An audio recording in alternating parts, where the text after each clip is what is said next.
Bonjour Kim. Bonjour Frédéric, avec la barbe. Mais qu'est-ce que tu fais à Port Moresby? Et puis d'abord, c'est où Port Moresby?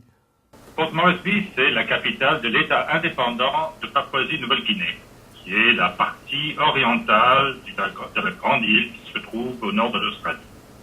Que fait le CICR en Papouasie-Nouvelle-Guinée? Il y a deux objectifs principaux. Le premier, c'est de permettre à la société nationale d'accéder un peu partout, et c'est loin d'être simple. Et la deuxième, c'est de voir dans quelle mesure on peut essayer de faire en sorte de réduire cette violence qui s'exprime soit par des guerres tribales, soit de façon criminelle, soit même de façon assez raciste, puisque de temps en temps, il y a des émeutes anti-asiatiques dans cette partie du monde, notamment en Papouasie-Nouvelle-Guinée. Il y a ça, et puis aussi, il y a le relais, ce qui reste d'un conflit oublié, un conflit qui a fait énormément de victimes, et c'est le conflit qui a touché l'île de Bougainville, qui s'est officiellement terminé début des années 2000, mais qui subit encore donc les affres d'un conflit interne qui fait que c'est extrêmement difficile.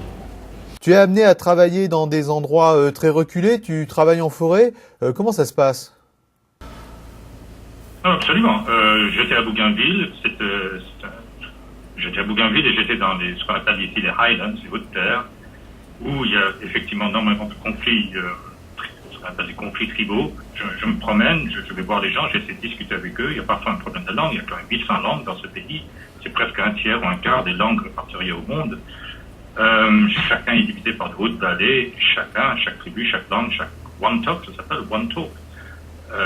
Effectivement séparés de l'autre.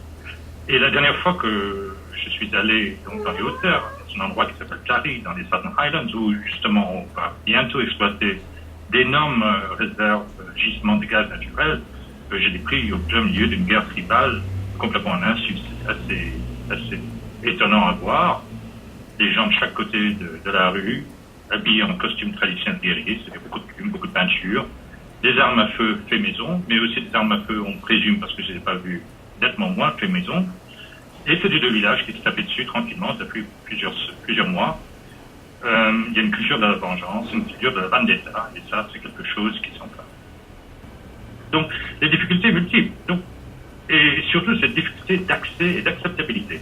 Pour des raisons traditionnelles, je dirais pas historiques, mais au moins ethnographiques ou anthropologiques, c'est une façon de faire qui a subsisté jusqu'à maintenant, qui a fait que les populations ici ont pu vivre, je dirais, en harmonie avec leur nature pendant 40-50 000 ans, mais maintenant qui se trouvent en but à un monde moderne qui bouleverse tout. Merci à toi. Et puis merci à toi Frédéric, et puis si jamais tu passes par ici, tu te fais savoir, il y a Nouméa à côté.